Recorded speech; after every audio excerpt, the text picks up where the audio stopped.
I offer design solutions for individuals and organizations that help them align their daily practices to their highest goals and values. I do that by uniting the most effective learning and development practices in the industry with the transformative medium of story. So if we're going to kind of figure out, all right, how do we solve these problems, these complex problems in our organizations, whether they're behavioral problems or even if they are goal-related problems, how can we better help everyone get on the same page, get excited about the direction we're going, work towards and with each other, towards the objectives, and do it in a way where it's beneficial? Story could be a vehicle to deliver that goal. Storytelling formed the way in which cultures communicated values. And not just values written on a cave somewhere. Values in action. And so these stories were about people who lived a certain way. And legends were far more significant to the culture than simply, what we take as a comic book today. Legends were ideals. They were objectives in some sense. And as an individual, your objective would be to become some sort of hero. This was part of the cultural landscape, especially for those people who wanted to be in leadership, that people would tell stories about their actions and that they were good stories, heroic stories where an obstacle was presented in front of you that was a formidable obstacle. And that also triggered your flaws as an individual. And that obstacle was so great that in the process of you realizing your flaws, you had to get a mentor. You had to realize that there was someone you had to listen to that you didn't understand. And that person had knowledge, skills, or wisdom that transcended your ability to overcome your problem because they've been able to do that.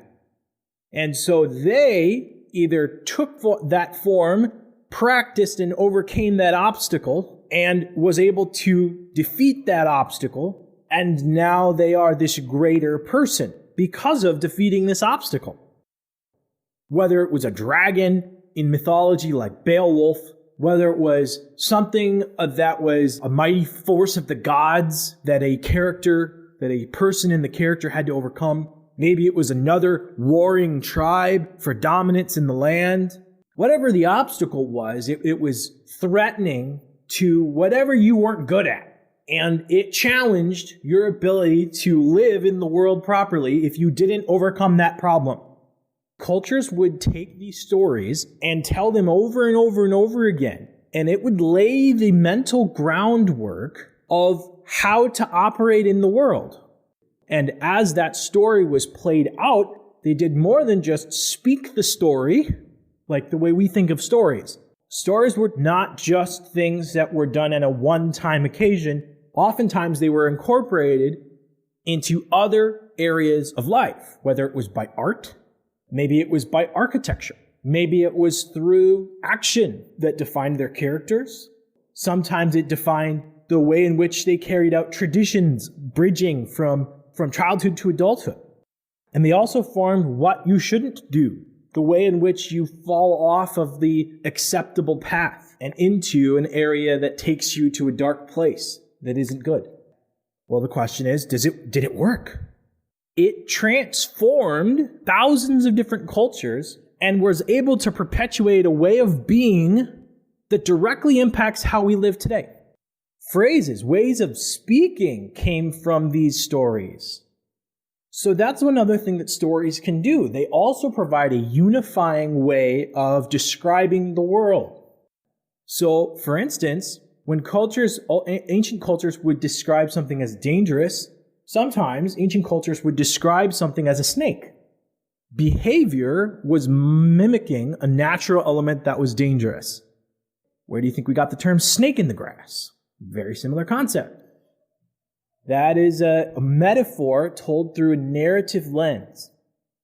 Story can transform how your culture in your organization can help your people do what it is that you need them or want them to do with less of the coercive side of things, less of the tyrannical side of compliance. It has worked for the last 3,000 years to organize all of human history to the modern age. And in the modern age, it certainly hasn't lessened. What I've learned is that it's transformed me. When I learn that I've got an issue, you know what happens? Not too long afterward, I'll watch a movie or I'll read a book. And in that book or movie, I will see that modeled by somebody in the story, in the way they're acting. And I'll be like, wow, that's a lot like me. And you'll see one or two things. I see the story showing you, okay, here is what the negative side of this, and how can you overcome it? That's the heroic side. Or it'll show you the anti-hero side, where that quality, although they are a pretty neat person, poisons the potential in relationships that they could have. Great example. Steve Jobs. The movie, written by Aaron Sorkin, was modeled directly after Walter Isaacson's biography, portraying it in 3-act structure. What you see very quickly is no matter how brilliant you are, you could still not be brilliant in relationships. And that sometimes one's got to give for the other. He's not a villain, but he was an anti-hero. Although he had some great things, he had some other things. Well, gee whiz, that sounds a lot like what I could be if I'm not careful, right? I can be very, very good at what I do, but I could also do things in a way that would harm my relationships, even with the same skill. I can learn that from a story. And boy, if I learned that, I feel like that would make me a better boss, right? Story can transform life. So the question is, what stories can help you? Where are you weakened? You have to take stock. Where am I weakened? If I keep going this way, who could I be? Okay, and who could I really be if I took all the good things, made those bigger? And then what stories encourage me to live a life that represents the life that I should live, or this kind of person, the life that if I keep living this way, I could end up having as a consequence? And as an organization, what stories represent the best way that you would want your organization to function? And which stories represent the way that your organization has functioned or could get to the point where they function as a way of being in the world that isn't so good? And how do we remind ourselves of both poles? The villain of ourselves, of our potential self, and the hero of our potential self as an organization. I call that storyscaping. It's laying the landscape of your organization out in such a way that story defines your company. And that because it's story, because it's linked to 2,000, 3,000 years of human history, and that it works, it's defined and organized society productively, there are ways that could help your organization and you. And that's the beauty of it. Better or great ones make what's applicable to your organization connected to what's also applicable in general life.